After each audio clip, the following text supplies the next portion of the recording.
The handprint was too small to belong to the cold.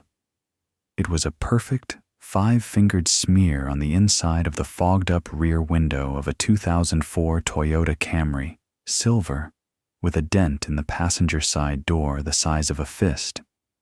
It was 2:17 a.m.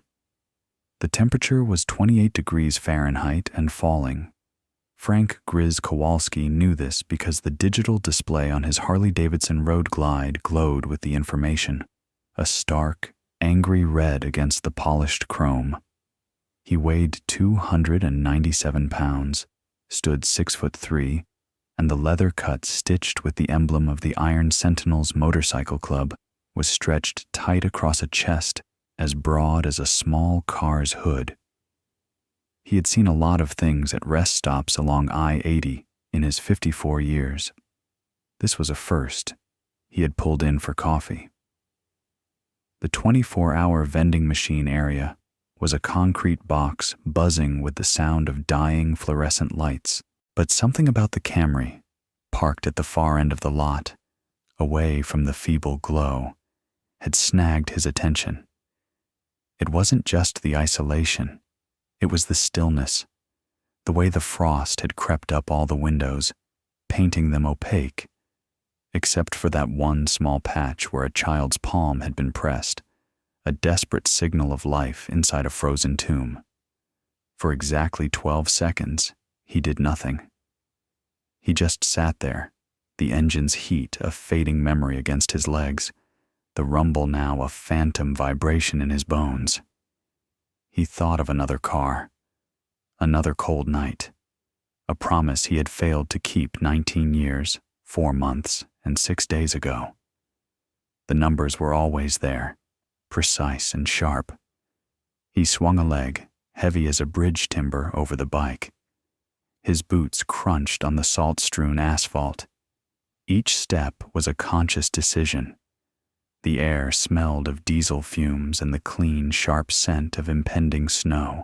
He walked toward the car, not like a threat, but like a man approaching a wounded animal, palms open, though they were hidden inside thick leather gloves. The closer he got, the more details emerged from the gloom. A worn-out teddy bear with one button eye was wedged between the back seat and the window. A stack of coloring books, pages curled from the damp, sat on the dashboard. These were the artifacts of a life that did not belong here, in this transient purgatory of asphalt and exhaust. He reached the driver's side. The window was a solid sheet of white ice. He could hear nothing. No engine, no radio, just the whisper of the wind over the car's roof. He brought a gloved knuckle to the glass, gently at first. A soft, muffled rap. Nothing. He waited. 10 seconds. He tapped again, harder this time, a sound like a stone hitting a frozen pond. A shape stirred inside, a shadow detaching itself from other shadows.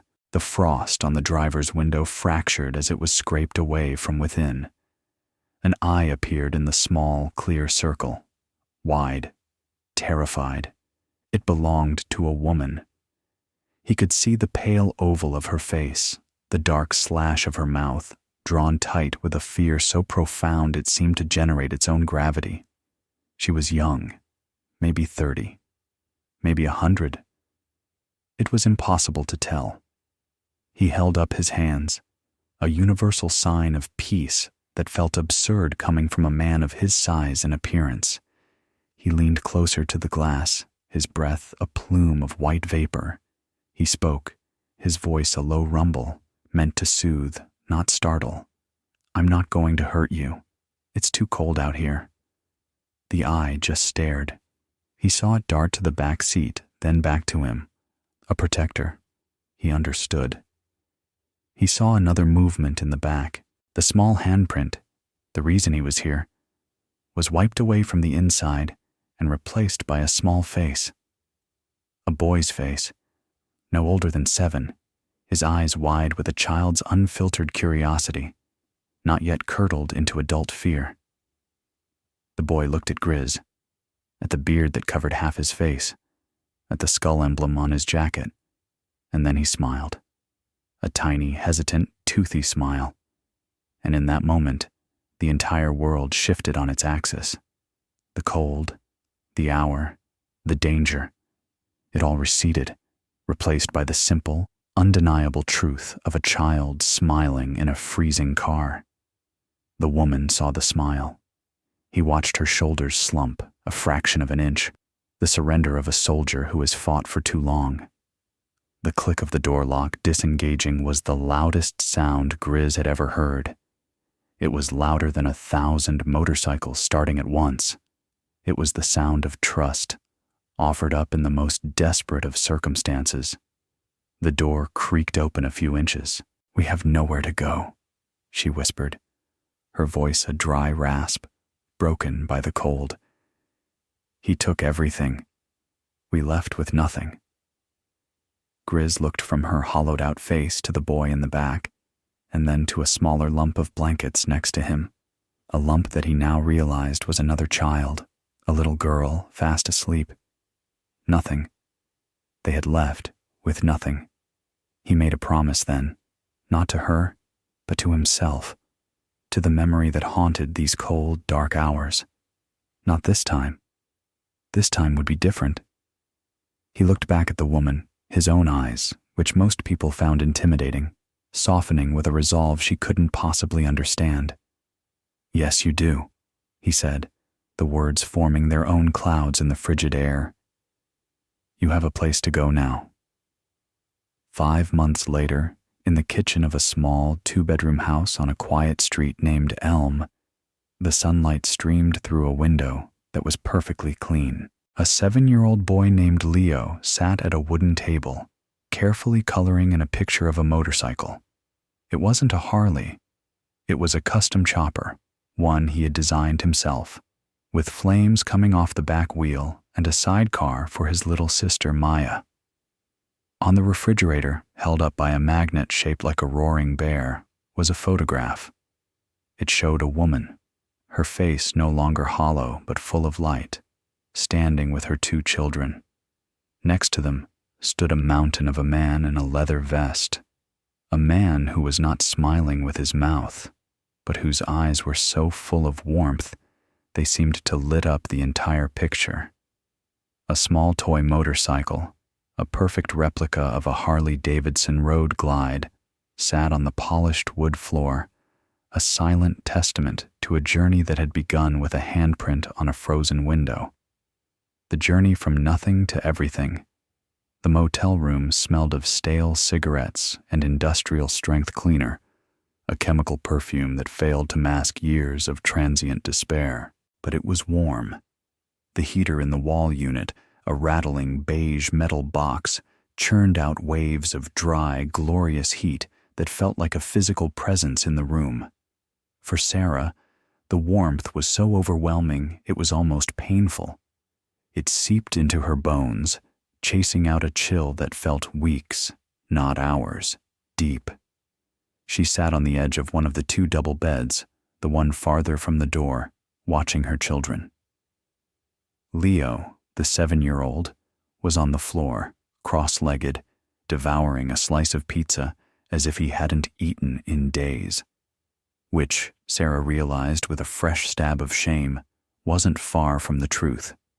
They had been living on peanut butter sandwiches and gas station crackers for 48 hours.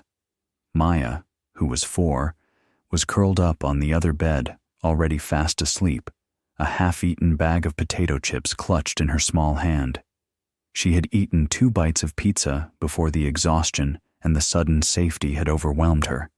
The man, the giant, had been impossibly gentle.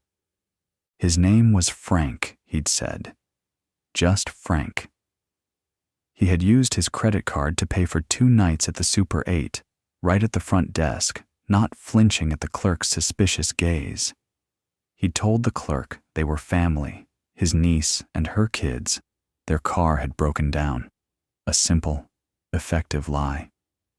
Then he had disappeared and returned 20 minutes later with 3 large pizzas, a 2-liter bottle of Coke, 2 half-gallons of milk, and a plastic bag filled with apples, bananas, and boxes of cereal. He laid it all out on the small formica table like a feast. "Eat," he had said, "then sleep. I'll be back in the morning." He had paused at the door, his sheer size seeming to shrink the frame. He had looked directly at her, his gaze steady. "Lock this behind me. Don't open it for anyone but me. I'll knock 3 times, like this." And he had rapped his knuckles on the doorframe. Thump, thump, thump. A code, a promise. Now, hours later, the room was quiet except for the heater's rattle and Leo's soft chewing. Sarah watched him, memorizing the curve of his cheek, the way his dark hair fell over his forehead. He hadn't asked questions, not about the man, not about why they were in a motel. He had simply accepted the warmth and the food as a gift from the universe, the way children do. But Sarah's mind was a maelstrom. Her husband, Mark, would be looking for them. She had no doubt. He wouldn't be worried. He would be furious. His property had been stolen. That's how he would see it. Her, the children, the 2004 Camry. They were his. The Camry was in his name. The bank account she thought was hers had been emptied 2 days before she left. A final, deliberate act of control. She had discovered it when her debit card was declined for a $4 gallon of milk. The teller, a young woman with kind eyes, had looked at the screen and then back at Sarah with pity. "There's a 0 balance, ma'am." And a note, account closed by primary holder. Mark was a senior vice president of regional sales for a pharmaceutical company. He was handsome. He was charming. He was a board member for the local youth soccer league. He had coached Leo's team. At neighborhood barbecues, he was the guy who made sure everyone's drink was full, who remembered the names of your kids, who asked about your mother's surgery. His monstrosity was a private, carefully curated thing, reserved for the beige walls of their 3,200 square foot home. It was not in his fists, not usually. It was in his voice, a low, reasonable tone that could strip her of her sanity. It was in the way he controlled every dollar, demanding receipts for groceries, questioning a $7 purchase of shampoo. It was in the things he said to her when the children were asleep. "You're nothing without me. You think anyone else would want you? You're lucky I put up with you." The decision to leave had not been a single event, but the slow accumulation of 1,000 tiny wounds. The final straw had been an argument over a broken dish. A plate, part of the wedding china they never used, had slipped from her soapy hands. The crash had been deafening in the pristine kitchen. Mark hadn't yelled. He had walked over, looked at the shattered pieces on the Italian tile, and then looked at her. He had smiled, a thin, bloodless expression. "That's all right," he'd said. "Accidents happen." He then picked up the largest, sharpest piece of porcelain. He held it in front of her face. "But you know," he'd continued, his voice still calm, "a good plate like this costs about $50. A really good one. So you owe me $50. Since you don't have any money, you'll have to work it off. You can start by cleaning this up. On your hands and knees. Use your hands, not a dustpan. I want to make sure you get every last piece." She had done it, on her hands and knees, her tears dripping onto the floor. She had picked up the shards of her own wedding china while he stood over her, sipping a glass of wine. As her fingers closed around a particularly sharp piece, she saw Leo standing in the doorway, his small face pale, his eyes enormous. He didn't say a word. He just watched. And in that moment, she knew. It wasn't about her anymore. It wasn't about whether she could endure it. It was about the boy in the doorway, and the little girl asleep upstairs. She was not just a victim. She was their shield, and her shield was breaking. That night, after Mark was asleep, snoring softly beside her, she had slipped out of bed. She packed one bag for the kids, a change of clothes each, their toothbrushes, Leo's worn copy of Where the Wild Things Are, and Maya's blanket. She took nothing for herself. She took the $742 in cash she had saved over 3 years, skimming $5 or $10 from the grocery money each week and hiding it in a tampon box in the back of her closet. She wrote a note she knew he'd never find, tucking it inside one of Leo's books. It just said, "I'm sorry. I have to keep them safe." Then she woke the children, whispering that they were going on a surprise adventure. She carried a sleeping Maya to the car. Leo, his hand gripping hers tightly, walked beside her without a sound. He knew. At 7 years old, he knew this was no adventure. She had driven for 6 hours straight, fueled by adrenaline and terror, until the gas tank was nearing empty and her secret cash reserve was dwindling. She had no destination. She was just driving away from the man who mowed his lawn on Saturdays and waved to the neighbors, away from the beautiful house that had become her prison. She had pulled into the rest stop on I-80 simply because she could not drive another mile, her eyelids like sandpaper, her body trembling with exhaustion. She had turned off the car to save gas, huddling with her children under 2 thin blankets as the temperature inside the car plummeted. She had drifted into a state that wasn't sleep, but a gray, terrified waiting. Waiting for morning, waiting for a miracle, waiting for the tap on the window that she was sure would be a police officer, or worse, him. She never expected it to be a 297-pound angel on a Harley Davidson. Leo finished his last bite of pizza. He looked up at her, his face serious. "Mom, is that man a pirate?" Sarah blinked, pulled from her thoughts. She looked at her son, at his earnest expression. "Why would you say that, sweetie? He has a beard and a jacket with a skull, like a pirate. But he brought us pizza. Are there nice pirates?" A laugh, rusty and unused, escaped her throat. It was a fragile sound. "Yes, Leo," she said, her voice thick with emotion she couldn't name. I think maybe there are."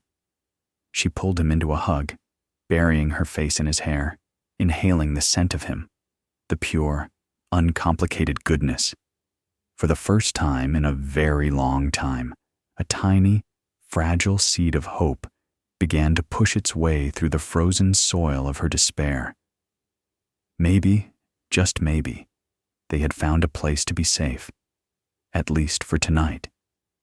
The clubhouse of the Iron Sentinels was an unassuming, windowless cinderblock building set back from a rural county road. It had once been a VFW hall. Before that, a grange. Now it was sanctuary and headquarters for 26 men who had found a family in chrome and leather. Inside, the air was thick with the smell of spilled beer, old leather, and motor oil.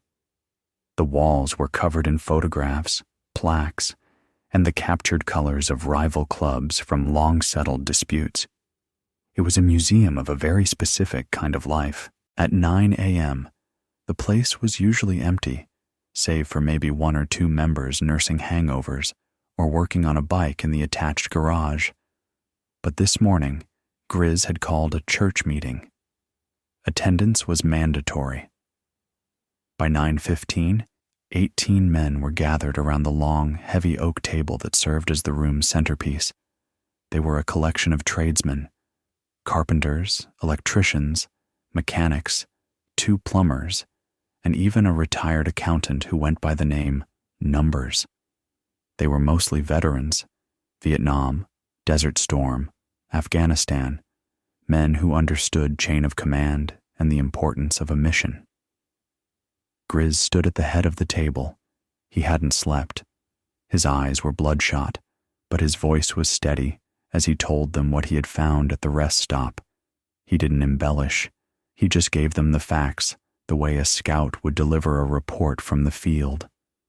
The 2004 Camry, the frost, the handprint, the mother, Sarah, the boy, Leo, age 7, the girl, Maya, age 4. He told them what she had said. We left with nothing. He laid out the few details he had managed to coax from her before he'd left the motel. The husband, the control, the fear. He didn't use the word abuse. He didn't have to. Every man in that room knew what it was. They had seen it in their own sisters, their mothers, their neighbors. They recognized the shape of its shadow. When he finished, the room was silent. The only sound was the hum of the beer cooler. A man named Preacher, a quiet, thoughtful man who had once been a chaplain in the army, was the first to speak. His real name was David, and he had a way of cutting through the noise. What does she need, Grizz? Everything, Grizz answered, the word landing on the table with a thud. She has a car that's almost out of gas, maybe $200 left from the cash she saved. The clothes on their backs. That's it. The husband's name is Mark. He's a big shot, some kind of sales exec. He'll have resources. He'll be looking. A younger member, a hot-headed Marine named Fuse, slammed his hand on the table. So what? Let him come. We can handle one suit. Grizz shook his head, a slow, deliberate motion. This isn't a bar fight, Fuse. This isn't about fists. The guy is smart. He's the respectable citizen. She's the one who looks crazy. The hysterical woman who stole his kids. That's how he'll play it. That's how they always play it. If the cops pick her up, they'll send her right back. And God knows what he'll do to her then. This has to be done right. It has to be done smart. Numbers, the accountant leaned forward, his reading glasses perched on his nose. He looked more like a librarian than a biker. We need to get her off the grid. New phone, new car, a place to stay where he won't think to look. But more than that, we need leverage. We need to build a case against this guy so strong that if he does find her, he's the one who goes down, not her. How do we do that? Asked a barrel-chested mechanic they called Wrench. We're bikers, not private investigators. Grizz looked around the table, meeting each man's eye. We're more than that. Wrench, you can run a full diagnostic on that Camry. See if it has a tracker. Make it road safe. I want you to go over it with a fine-tooth comb. Numbers, I need you to start digging. Discreetly. Mark, that's the husband's name. Find out everything you can about him. Finances, properties, business dealings. These guys, they always have skeletons. We just need to find the closet. Preacher, you're good with people. I want you to talk to her. Get the full story. Every detail. We need names, dates, incidents. We need a timeline of the abuse. He paused, letting the weight of the task settle. This is not a club run. This is not a party. This is a protection detail. We're adopting this family. That means we feed them. We house them. We keep them safe. It's a vote. All in favor, every man at the table said, "Aye." The word was a low, unified growl. There was no hesitation. There was no debate. These were men who had sworn an oath to watch each other's backs. By extension, that oath now included a terrified woman and 2 small children they had never met. All right, Grizz said, a nod of finality. Here's the plan. He began laying out the logistics with the precision of a field commander planning an operation. They would move her from the Super 8, a place too public, too easily traced. One of the members, Sly, had a sister who owned a small furnished rental cabin 50 miles away, up in the mountains, vacant for the season. It was perfect, isolated, defensible. Fuse and another member, Deacon, would be assigned as a two-man security team. They would work in shifts, staying in a nearby trailer, watching the only road that led to the cabin. Wrench would take the Camry back to the clubhouse garage, swapping it for a reliable, anonymous minivan the club kept for emergencies, a vehicle that didn't exist on any official paperwork. Numbers would begin his digital deep dive, using skills he'd learned tracking assets for the IRS before he'd retired and decided he preferred the company of outlaws to auditors. Preacher would become Sarah's confidant, her historian, tasked with cataloging the story of her invisible war. Grizz himself would be the liaison, the only one making direct contact for the first few days, to minimize her fear, to build the trust that was the foundation for everything else. He pulled a wallet from his back pocket, thick with cash. This is the club's emergency fund. It's now her fund. Food, clothes, medicine, whatever she needs. There is no budget. There is no limit. The mission is to keep them safe. The objective is to give them their lives back. Any questions? There were none. The men of the Iron Sentinels stood up. They had their orders. Each man had a role, a purpose. The quiet hum of the clubhouse was replaced by the determined energy of men with a job to do. They were not social workers. They were not lawyers. They were not the police. They were something else.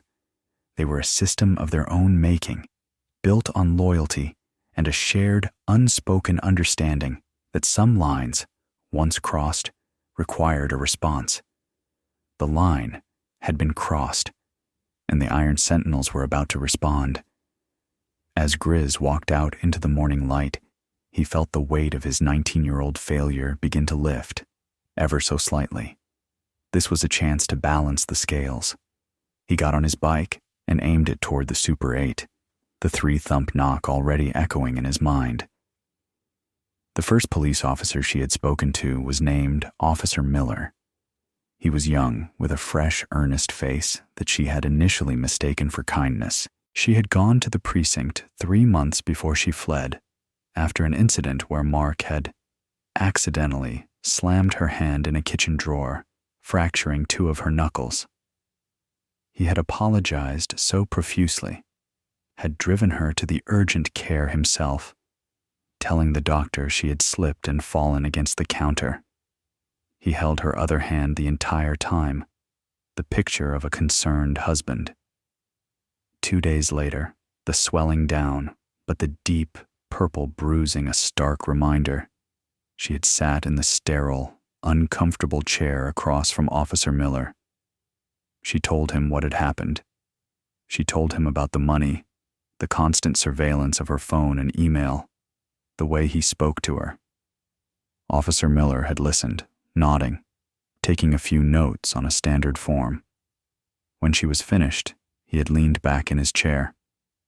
"Ma'am," he said, his tone shifting from listening to concluding.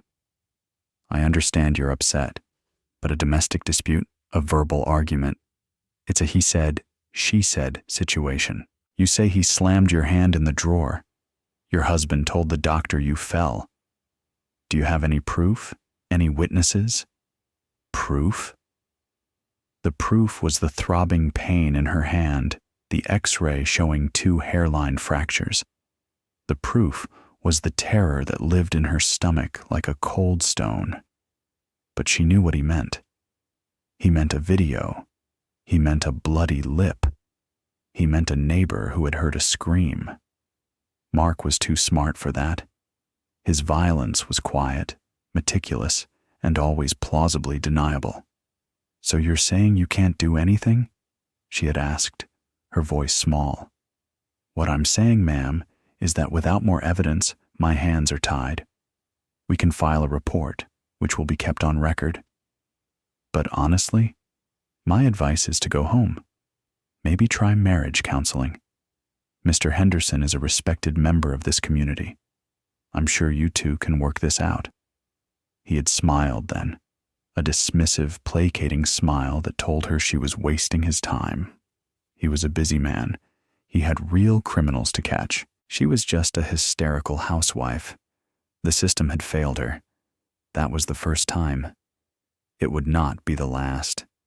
She had tried to open her own bank account, a secret one, at a different bank across town. The 20-something bank manager had been sympathetic until he ran her social security number. "I'm sorry, Ms. Peterson." That was her maiden name. "It seems your credit is frozen. There's a fraud alert placed on your file. We can't open an account for you until it's cleared. It looks like it was placed by your husband, Mark Henderson." Of course it was. He had explained it to her once, framing it as a protective measure. "With all the identity theft these days, honey, it's just safer. I put a lock on both our files. If we ever need anything, we just unlock it. It's for our protection. It was for his control. She was a financial prisoner." Another door slammed shut. The most painful failure had come from her own family. She had called her mother, 2 states away, trying to explain the situation, her voice a choked whisper on the phone so Mark wouldn't overhear. She had tried to explain the fear, the suffocation. Her mother's response had been laced with exasperated disappointment. "Sarah, are you being dramatic again? Mark is a wonderful man. He provides you with a beautiful home. You don't have to work. Your children have everything they could ever want. All marriages have their ups and downs. You need to learn to be more grateful. Don't you dare do anything to embarrass this family. Embarrass the family." It wasn't about her safety. It was about appearances.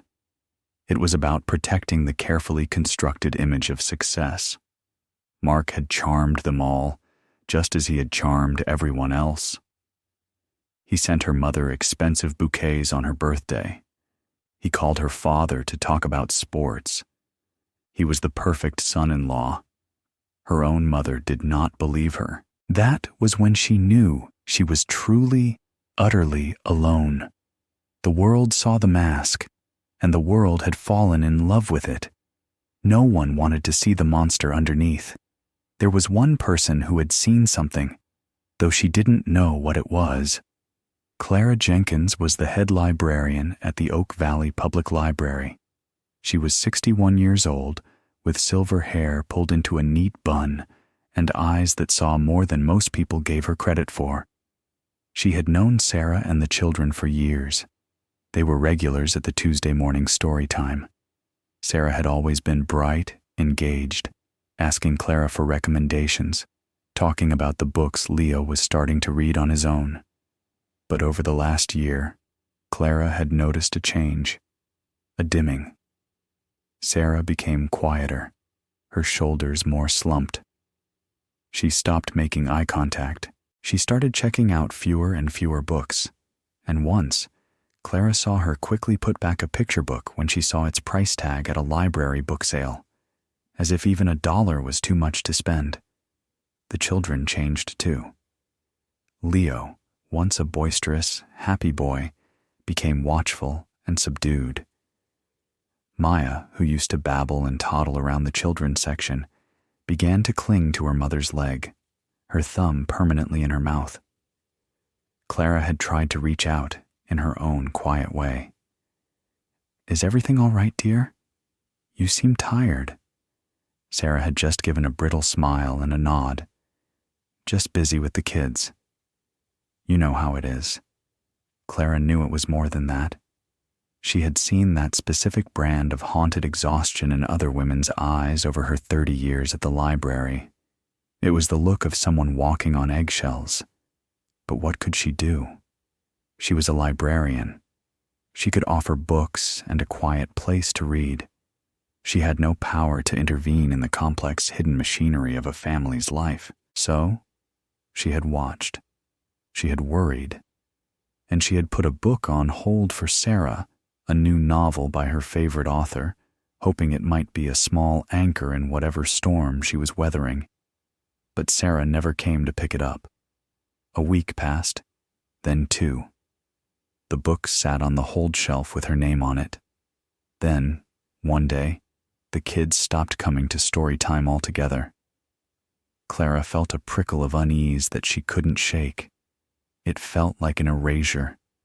These were the failures that had paved Sarah's path to the rest stop on I-80, a dismissive police officer, a weaponized financial system, a mother who valued appearances over her own daughter's well-being, a society that was all too willing to believe the charming man in the nice suit. Each failure was a stone in the wall of her prison, a wall that had seemed, until 2:17 a.m., utterly insurmountable. Each institution, each person she had turned to, had become an accomplice through their inaction, their disbelief, their complicity. They had looked at her, and they had looked away. It took a man who society considered an outcast, a man covered in the symbols of rebellion and danger, to finally see her, to not look away. The system had failed, so the outlaws stepped in. Mark Henderson adjusted his silk tie in the reflection of his office window. He looked out over the manicured corporate campus, a collection of glass and steel buildings that gleamed in the morning sun. His office was on the top floor, corner suite. It had taken him 15 years of relentless ambition to get here, and he deserved it. He was a winner. He produced results. That's what mattered. He had woken up at 6 a.m., as he always did, to find the other side of the king-sized bed empty and cold. Her car, the Junker Camry he let her drive, was gone. A flicker of annoyance, not concern, had passed through him. She'd probably gone to her mother's. A little dramatic flare-up after their disagreement about the plate. She'd be back in a day or two, full of apologies, and things would return to normal.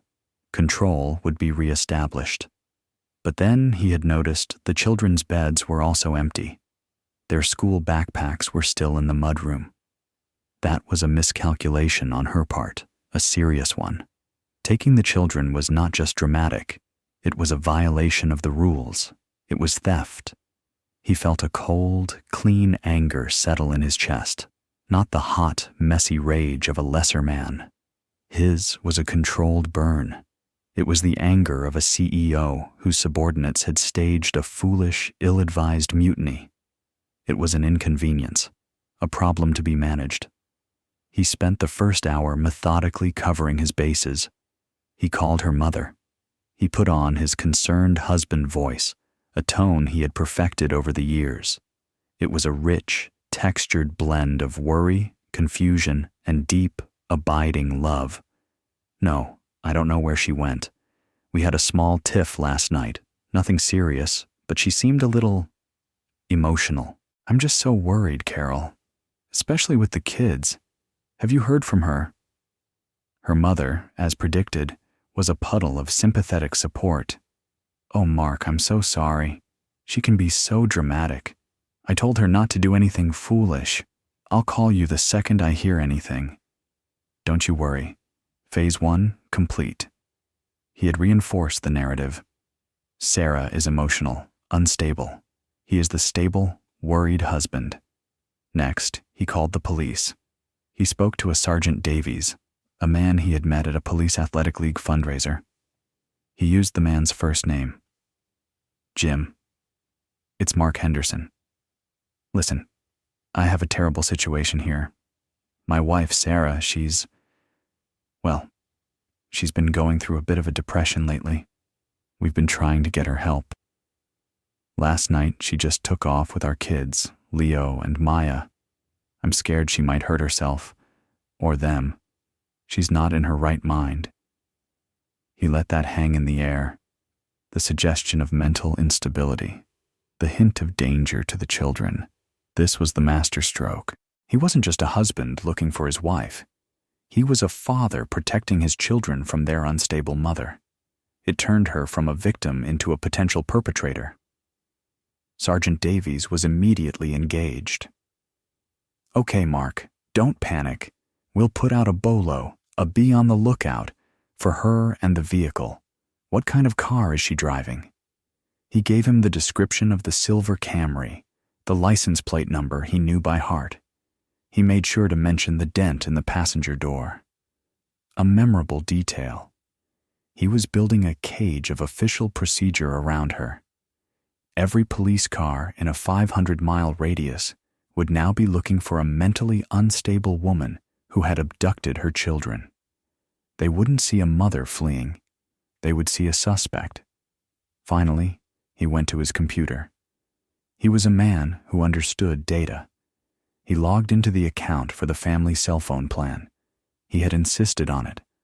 One plan, one bill, for convenience. He activated the GPS locator on her phone. He had told her it was a safety feature, in case she ever got lost or into an accident. The signal pinged. The phone was active. It was at a service plaza on I-80, about 200 miles west. Then, as he watched, the signal went dead. The phone had been turned off, or destroyed. Annoying, but not a real problem. She was learning, getting smarter. That was disappointing. It would make this more difficult. But he was a man who enjoyed a challenge. He pulled up his financial software. He had already closed her access to their joint account. He had frozen her credit. She had the cash she siphoned off. He knew about that. He let her have her little secrets. It made her feel clever. But $700 or $800? That wouldn't last long. Not with 2 kids. He sat back in his leather chair. He was not worried. He was calculating. She was a fish that had jumped out of the bowl. She might flop around on the floor for a bit, thinking she was free. But soon enough, the air would get thin. The world was his. The systems were his. The police, the banks, the social narrative, they all worked for him. He had built his life on that principle. People believed the man in the suit. They always did. He made a list. 1. Activate private investigator, a discreet one he had used before to vet a business rival.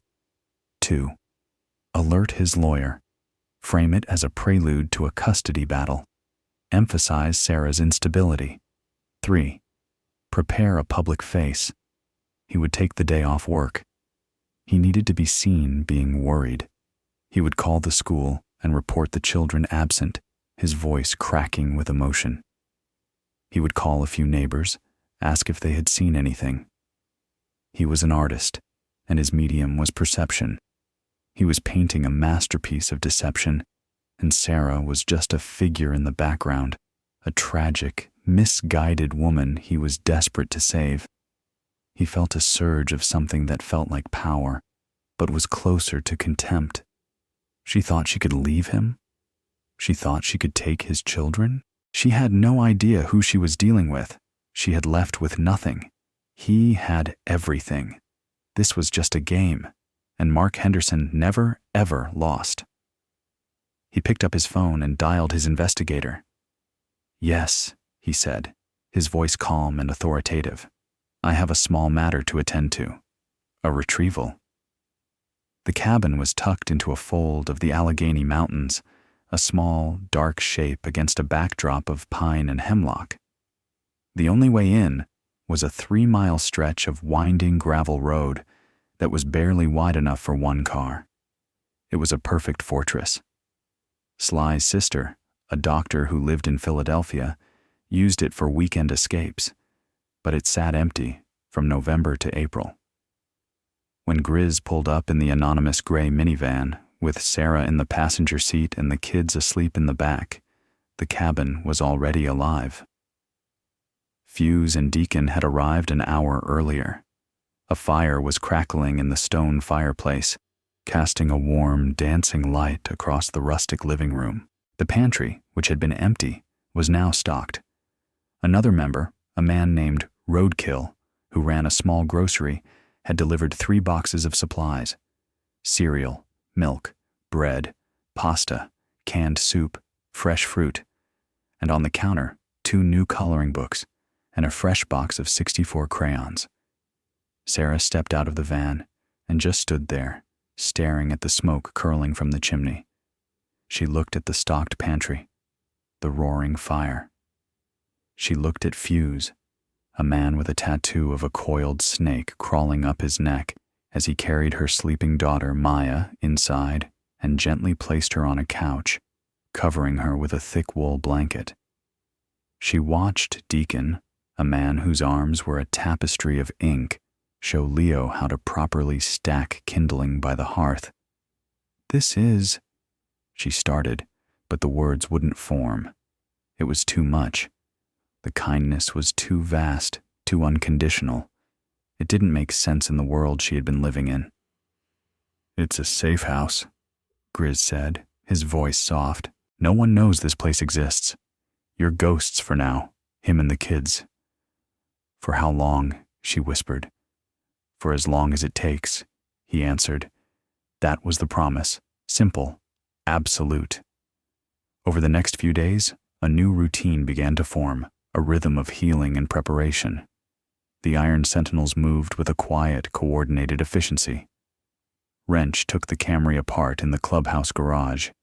He found the GPS tracker, a small magnetic puck tucked up under the rear bumper, exactly where he expected it to be. He crushed it with a vise. He also found something else. Tucked into the glove compartment in a manila envelope Sarah had forgotten were the last 3 years of Mark's detailed expense reports for work, which he had asked her to copy for him. She had made an extra set, a tiny act of rebellion she couldn't even explain to herself at the time. She just had a feeling she should. She told Preacher about it during one of their long talks. They would sit at the cabin's rough-hewn wooden table, a tape recorder between them, while the children napped or played outside within sight of the porch. At first, she was hesitant, the story coming out in broken fragments, punctuated by long silences. Preacher never pushed. He just listened, his presence a calm, steady anchor. He had listened to the confessions and fears of dying soldiers in dusty war zones. He knew how to hold space for pain. She told him about Officer Miller. She told him about the bank. She told him about her mother. With each story of a door slammed in her face, a fire seemed to kindle in Preacher's gentle eyes, and she told him about the expense reports. When she mentioned them, Preacher stopped the recorder. "Tell me about those again," he said. Mark was always so proud of them, she explained. He called it creative accounting. He'd take clients to restaurants, but the receipts he submitted would be for double the amount. He had a friend who owned a print shop who would make them for him. He'd expense hotel rooms for conferences he never attended. He used to laugh about it, saying the company was so big they never even noticed. He called it his bonus. Preacher's face was unreadable. He excused himself and made a phone call. An hour later, Numbers, the club's retired accountant, arrived at the cabin. He wore his leather cut over a pressed button-down shirt. He looked completely out of place, yet perfectly at home. Sarah gave him the envelope. Numbers sat at the table and spread the papers out. For 2 hours, he said nothing. He just worked, his pen flying across a legal pad, a small calculator clicking softly. The fire crackled. The children's laughter drifted in from outside. Finally, he looked up, peering at Sarah over his reading glasses. "Ma'am," he said, his voice quiet but firm. "Your husband isn't just a monster. He's a thief, and he's a sloppy one. Based on just these documents, from what I can see, he's defrauded his company of at least $90,000 over the last 3 years. And this is just what you happened to have. The real number is probably much, much higher." He tapped the legal pad. "This is more than leverage," he said. "This is a nuke. This isn't a messy domestic dispute. This is felony wire fraud and tax evasion. The kind of thing federal agencies get very interested in. The kind of thing that gets a senior vice president fired, prosecuted, and sent to prison. Sarah stared at him, then at the papers spread across the table. Those insignificant pieces of paper she had copied out of a vague, desperate instinct. They weren't just receipts. They were a weapon. A weapon she never knew she had. Meanwhile, the Found family was growing. Grizz would come by every day, always with something in his hands. One day it was a bag of clothes for the kids, donated by another member's wife. The next, it was a used laptop computer, so Numbers could continue his work. He never stayed long, but his presence was a constant reassurance. He would sit on the porch steps and talk to Leo. He didn't talk down to him. He talked to him like an equal. He asked him about school, about his favorite superheroes. Leo, who had been so quiet and watchful, began to open up. He asked Grizz about his bike. "What's it like? Is it fast?" "Fast enough," Grizz would rumble. One afternoon, Grizz brought a small toolkit. He sat with Leo on the porch and showed him how to take apart a small carburetor from a lawnmower engine he'd brought with him. He named each part. The float, the needle valve, the jet. He explained what each one did, his big, grease-stained fingers surprisingly nimble as he pointed them out. Leo was captivated. He was learning how a thing worked, how to take it apart, and more importantly, how to put it back together. Sarah watched them from the kitchen window, her hands deep in a sink of warm, soapy water. She was washing dishes that were not hers, in a house that was not hers, protected by men she did not know. But for the first time in years, she felt the ghost of a feeling she had forgotten. She felt safe. It was a fragile, tentative feeling, like the first green shoot of spring pushing through frozen ground. But it was there. They were building more than just a legal case against Mark. They were building a fortress around her. And inside that fortress, they were slowly, carefully, rebuilding a family. They were teaching her son how to put things back together. Clara Jenkins, the librarian, couldn't shake the feeling that something was wrong. The book she had put on hold for Sarah Henderson, The Midnight Library, sat on the shelf, its hold slip now 2 weeks expired. Sarah had never missed a hold before. Clara did something she had never done in her 30-year career. She looked up Sarah's library account. The address was listed, 124 Willow Creek Drive, a beautiful, expensive part of town.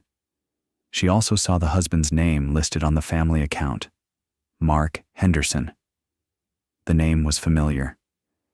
Clara was a member of the town's historical society, and Mark Henderson's company had recently been a major donor for a project to restore the old town clock.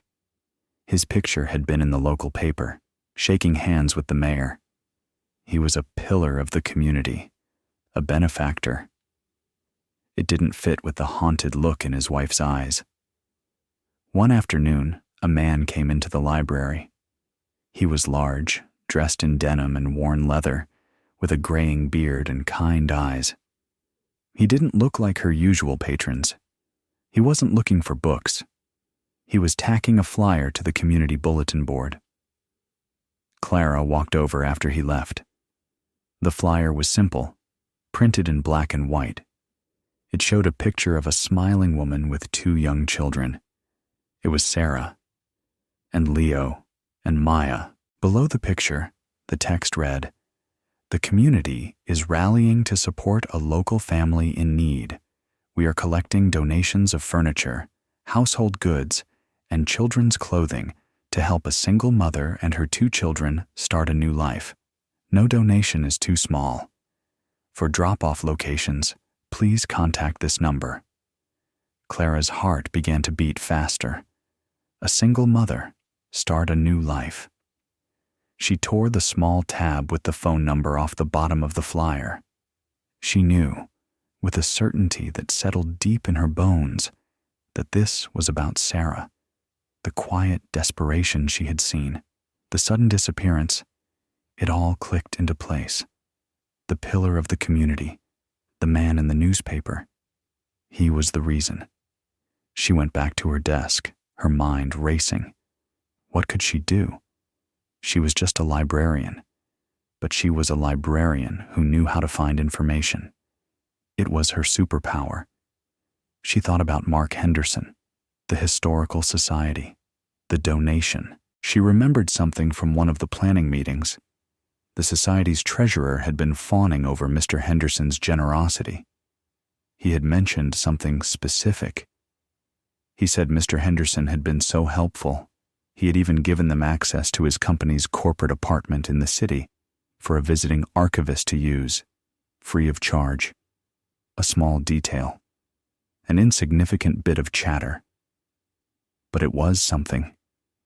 A man with a corporate apartment, a place his wife might not know about, a place to conduct business, or other things. Clara held the small slip of paper with the phone number on it. It felt heavy in her hand. Making this call was crossing a line. It was getting involved. It was stepping out from behind the safety of her circulation desk and into the messy, unpredictable world. She thought of Sarah's tired eyes. She thought of Leo's quiet, watchful face. She thought of the book that had sat on the shelf, unclaimed. It was a story about second chances, about the power to choose a different life. She picked up the phone and dialed the number. A man with a low, gravelly voice answered. "Hello?" "My name is Clara Jenkins," she said, her own voice trembling slightly. "I'm the librarian at the Oak Valley Public Library. I think I have some information that might help the family you're collecting for. It's about the husband. It's about an apartment." There was a pause on the other end of the line. Then the voice said, "Go on. We're listening." Clara told him everything she knew.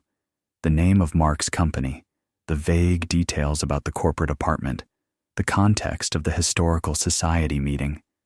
It wasn't much. It was a breadcrumb. But sometimes, a single breadcrumb is all you need to find your way out of the woods. The information from the librarian was the key. Numbers, the accountant, took the breadcrumb and turned it into a trail. Mark's company was Omnifarm. A quick search of public real estate records for corporate holdings under Omnifarm and its various subsidiaries in the city yielded a list of 3 properties. One was a warehouse. One was an office building. The third was a luxury condominium in a new high-rise downtown. Unit 14B. "This is it," Numbers said to Grizz and Preacher, pointing to the screen. "This has to be the place." "Now what?" Grizz asked. "Now," Preacher said, his voice grim, "we see what's inside. This was not a job for fists or intimidation. This was a job for subtlety. This was a job for Sly." Sly was a locksmith by trade, a man who could open almost any door without leaving a trace. He was also small, wiry, and could blend into a crowd like a ghost. The next day, dressed as a courier, complete with a clipboard and a fake package, Sly entered the lobby of the luxury high-rise. He told the doorman he had a delivery for 14B, but there was no answer. As the doorman was distracted by a resident, Sly slipped down a hallway and into the fire stairs. 2 minutes later, he was outside the door of Unit 14B. 30 seconds after that, the lock clicked open. He was inside. The apartment was sterile, impersonal. Gray couch, glass coffee table. It looked like a furniture showroom. But the bedroom told a different story. In the closet, among a few men's suits, he found a collection of women's clothing. Lingerie, dresses. None of them were Sarah's size. In a bedside table, he found a small, leather-bound ledger. He photographed every page with his phone. It was a detailed record of expenses, names, dates, and dollar amounts, payments to women, payments for gifts, all coded, but the meaning was clear. He also found a stack of documents in a desk drawer. They were pre-printed receipts from high-end restaurants and hotels. They were all blank, the raw material for Mark's fraud. Sly photographed everything. He took a single tube of lipstick from the vanity, a shade of bright, garish red he knew Sarah would never wear, and slipped it into his pocket. He was out of the apartment in less than 15 minutes, leaving the door locked behind him. No one ever knew he had been there.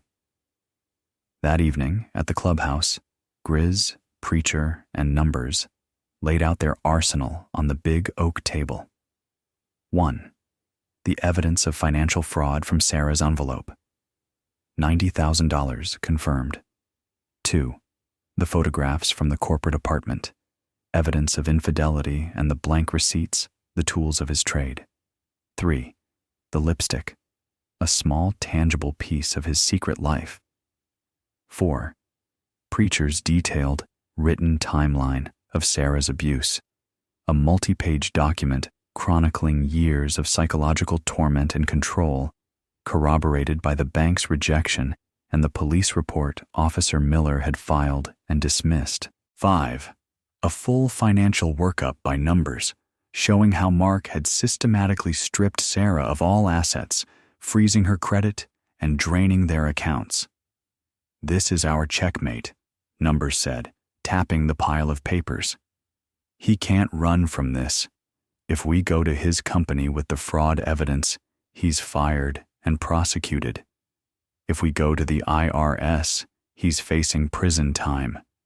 If we use this in a divorce and custody proceeding, no judge in the country would give him unsupervised visits, let alone custody. He's a philanderer, a thief, and a documented abuser. The pillar of the community is a house of cards. The private investigator Mark had hired was good. He was a former detective named Wallace, a man who knew how to find people who didn't want to be found. He had quickly discovered the purchase of the motel room on Mark's credit card, a rookie mistake by the biker Grizz. But the trail went cold there. The minivan she was now driving didn't exist in any DMV database. The phone was gone. They had vanished. Wallace advised patience. "She'll surface," he told Mark. "They always do. She'll need money. She'll try to contact a friend. She'll make a mistake." But Mark was not a patient man. He was a man accustomed to control, and his control had been broken. His fury was mounting. He yelled at his subordinates at work. He was short with his mother-in-law on the phone. The mask was slipping. He needed his property back. He needed to restore order. The break came from an unexpected place. A gas station attendant 100 miles from the motel saw the Bolo alert on his phone. He remembered the silver Camry. But he also remembered the giant motorcycle that had been with it. A Harley, he thought. A big one. With a bunch of other bikers. He had seen them talking to the woman. He called the tip into the state police. The information made its way back to Sergeant Davies, who called Mark. "Bikers?" Mark repeated, a sneer in his voice. "So she's run off with a gang. This is even better than I thought." He pictured himself in court, the concerned father, saving his children from a degenerate motorcycle gang their mother had fallen in with. The story wrote itself. He knew the biker clubs in the region. He got on the internet and started looking. He found the website for the Iron Sentinels. Their logo was a skull in a military helmet. Their clubhouse was listed as being in a nearby county. He looked at the gallery of photos from their charity runs, and then he saw him. The man in the front on the big road glide. The man Wallace's source at the motel had described. Huge, a big beard. The leader. Mark smiled. It was time to end this game. It was time for a direct confrontation. He would show them who was really in charge. He would go to their territory with the police, and he would take back what was his. He imagined the look on Sarah's face when he appeared. The terror. The surrender. He craved it. It would be the ultimate restoration of his power. He picked up the phone to call Sergeant Davies back. I know where they are. I know who has my family. The confrontation didn't happen the way Mark had imagined it. There was no glorious raid, no cavalry charge of police cars. Grizz and the Sentinels had a source inside the local sheriff's department, a deputy who owed them a favor. They knew Mark was coming. They were ready. They chose the location. Not the cabin, not the clubhouse. They chose a neutral ground, the office of a lawyer named Ben Carter. Carter was a former JAG officer who had served with Preacher. He was semi-retired, sharp as a tack, and owed Preacher his life after an incident in Kandahar. When Preacher called, Carter had said only 2 words: when and where. Mark arrived at the lawyer's office at 10 a.m. sharp with Sergeant Davies and another officer in tow. He was wearing a perfectly tailored suit, his face a mask of grave concern. He expected to find a cowering Sarah and a few thuggish bikers he could easily intimidate. He found something very different. He was shown into a conference room. Ben Carter sat at the head of the table, dressed in a crisp suit of his own. On one side of the table sat Grizz and Preacher, their leather vests a stark contrast to the polished mahogany. They looked calm, implacable, like 2 stone gargoyles guarding a cathedral. Sarah was not there. The children were not there. "Where is my wife?" Mark demanded, his voice tight. "Your wife is in a safe place, Mr. Henderson," Carter said calmly, "and she has filed for a temporary restraining order against you." He slid a document across the table. Sergeant Davies picked it up and began to read. "This is ridiculous," Mark sputtered. "She's mentally unstable. She's been taken in by these criminals." Carter simply raised an eyebrow. "Is she? Or is she a woman fleeing a man who fractured her hand in a kitchen drawer, a fact you conveniently omitted when you filed your missing person report?" He slid a copy of the urgent care report across the table, next to a copy of Officer Miller's dismissive police report. Mark's face paled slightly. "Is she unstable?" Carter continued, his voice like ice. "Or is she a woman whose husband systematically stole her financial independence, freezing her credit and draining her bank accounts to ensure she could never leave?" He slid Numbers' detailed financial analysis onto the growing pile. Mark looked at Sergeant Davies, who was now reading the new documents with a frown, his expression shifting from confident support to troubled confusion. "Or perhaps," Carter went on, his voice dropping lower, "this is about your business practices." He tossed the envelope of blank receipts onto the table. They scattered like dead leaves. "We took the liberty of cross-referencing these with the expense reports your wife so helpfully provided. $90,000 in 3 years, Mark. That's a conservative estimate. I believe the term is wire fraud." Grizz had not said a word. He just sat there, his eyes locked on Mark. He watched the sweat bead on Mark's upper lip. He watched the mask of the concerned husband crack and crumble, revealing the petty, frightened tyrant underneath. Carter saved the best for last. And then there is the matter of Unit 14B. He tossed a single photograph onto the pile. It was a picture of the ledger from the apartment, showing the names and payments. Next to it, he placed the small tube of bright red lipstick. "We believe your partners at Omni Farm, not to mention the IRS, might be very interested in this undocumented income and these off-the-books expenditures, particularly as they seem to have been funded by your creative accounting." Mark Henderson stared at the mountain of evidence on the table. His entire world, so carefully constructed, had been dismantled in less than 5 minutes. He was exposed. He was ruined. He looked at Grizz, at the cold, steady gaze that held no anger, only a profound and final judgment. He looked at Sergeant Davies, who now refused to meet his eye. The fight went out of him. The bluster, the arrogance, it all evaporated, leaving behind a hollow, defeated man. "What do you want?" he whispered, the words barely audible. Carter leaned forward. "Here is what is going to happen. You are going to sign a divorce settlement that gives Sarah full custody of the children and ownership of the house. You will provide generous child and spousal support. You will not contest the restraining order.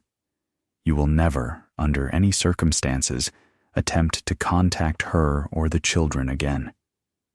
In exchange for this evidence," he tapped the pile, "remains here. For now.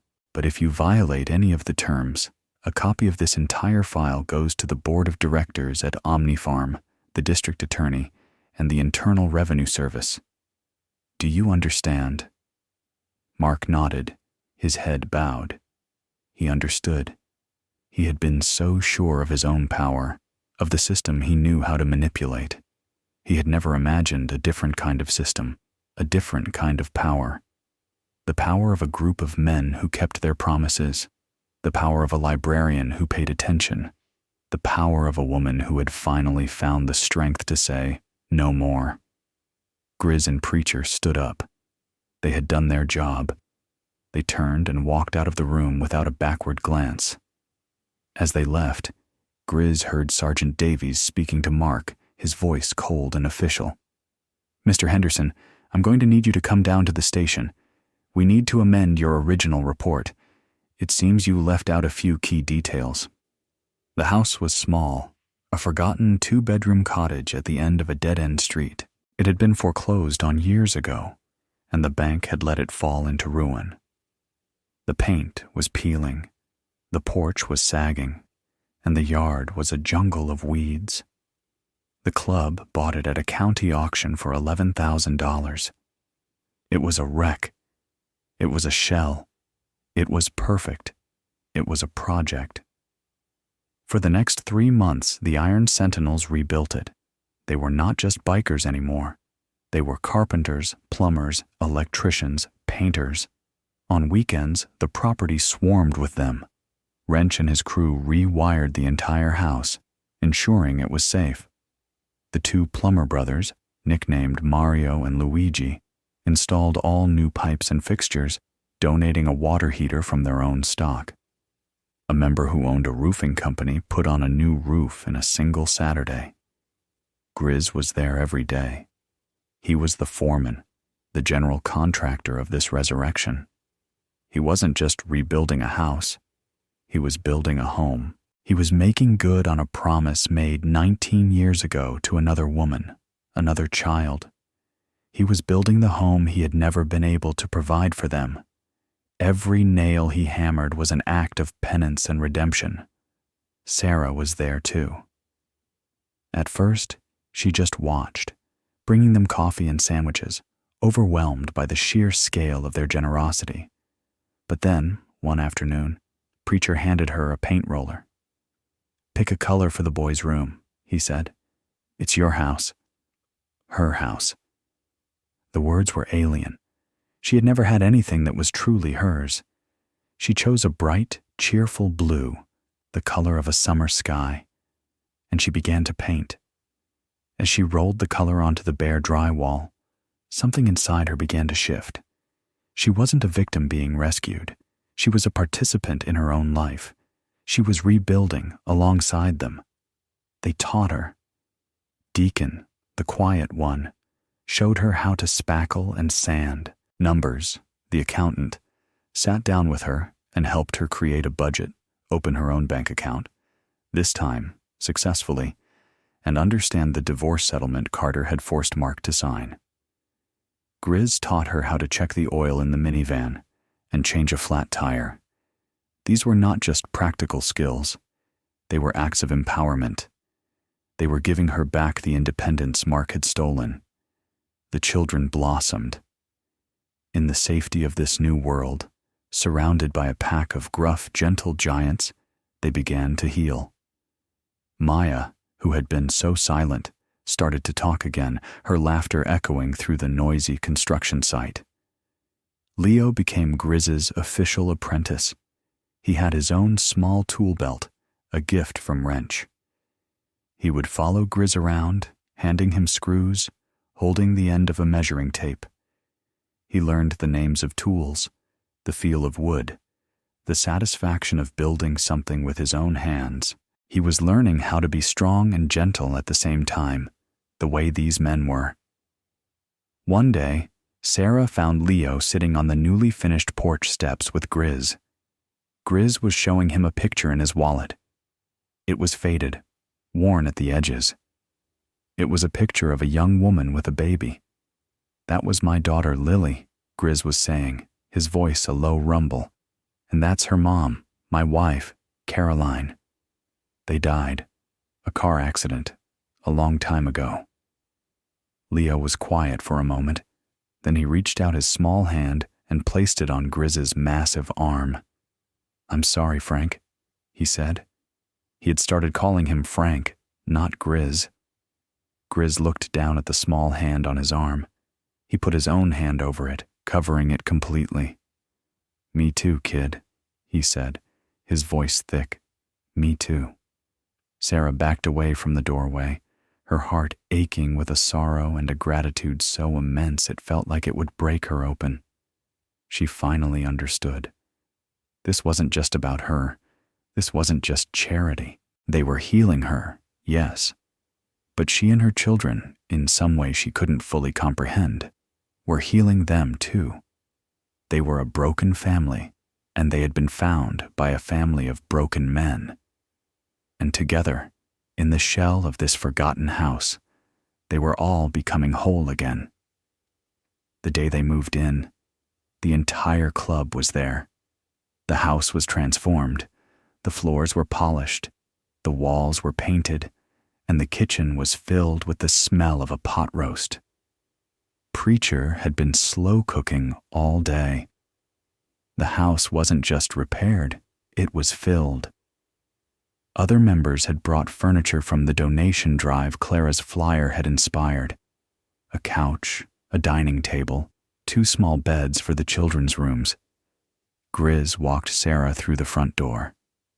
"This is it," he said. "It's yours. The deed, the title, it's all in your name. No one can ever take it from you." Sarah walked through the rooms, her hand trailing along the smooth, freshly painted walls. In the living room, on the mantelpiece above the fireplace, was a framed photograph. It was the one from the clubhouse, one of the old ones, showing a group of younger, wilder-looking men, Grizz among them, grinning at the camera. A founding document. They had left a piece of their history in her home. She walked into Leo's room, the sky blue room. On his new bed was a gift. It was a model of a Harley-Davidson Road Glide, identical to Frank's, perfect in every detail. Next to it was a note. It said, "Every adventure needs a good ride. Welcome home. F." Tears streamed down her face, not tears of sorrow or fear, but tears of overwhelming, heartbreaking gratitude. She turned to Grizz, who was standing in the doorway, his massive frame filling it. She couldn't speak. She just threw her arms around his waist, burying her face in his leather vest, and sobbed. He stood stiffly for a moment, surprised. Then his arms came around her, patting her back with a clumsy gentleness. "It's okay," he said, his voice rumbling in her ear. "You're home now. You're safe. A year later." The sun is setting on a warm evening in early autumn. The little house on the dead-end street is no longer a project. It is a home. There are flowers in the window boxes, a string of fairy lights on the porch, and 2 small bicycles on the lawn. Inside, Sarah is helping Maya with her homework at the kitchen table. Sarah has a job now, part-time, as an administrative assistant at the local elementary school. She's taking an online course in bookkeeping. She is building a life, her life, on the foundation the Sentinels had built for her. Outside, in the driveway, Leo, now 8, is helping Frank change the oil in the minivan. Leo knows the difference between a socket wrench and a spanner now. He moves with a quiet confidence, his small hands deftly unscrewing the oil cap. "Did you tighten the filter enough?" Frank asks, hand tight, then a quarter turn with the wrench. Leo recites, his voice full of pride. "Just like you showed me." "Good man," Frank says, ruffling his hair. He looks at this boy, this family, this home. The ghosts that used to ride with him on those long, dark highways have grown quiet. The debt he felt he owed the universe has been paid. Not in full, perhaps, but a significant installment has been made. He is not just Grizz, the club president, anymore. He is Frank. He is Uncle Frank. He is the man who shows up for spaghetti night on Wednesdays and helps with homework. He is family. We live in a world of systems of law, of finance, of society. We are told to trust them. We are told they are there to protect us. But sometimes these systems fail. They are too big, too impersonal, too bureaucratic. They look at a woman's bruised hands and see a domestic dispute, not a desperate plea for help. They look at an empty bank account and see a closed file, not a cage. They look away, but there is another system. It is older, simpler. It is the system of a hand reaching out in the dark. It is the system of a shared meal. It is the system of a group of people who decide to draw a line in the sand and say, "Not on our watch." It is the system of a found family. It doesn't have laws. It has loyalty. It doesn't have bylaws. It has love. Look around you. Look for the cars parked too long at the rest stop. Look for the haunted eyes in the grocery store aisle. Listen for the silences that are louder than screams. Look for the small handprints on the fogged-up windows of the world. They are everywhere. You don't need a leather vest or a motorcycle to answer the call. You just need to be willing to see what everyone else is looking past. You just need to be willing to do the one thing the systems so often fail to do. You just need to be willing to stop, to knock, and to say, in the face of the cold and the dark, "You have a place to go now. I am here. We are here."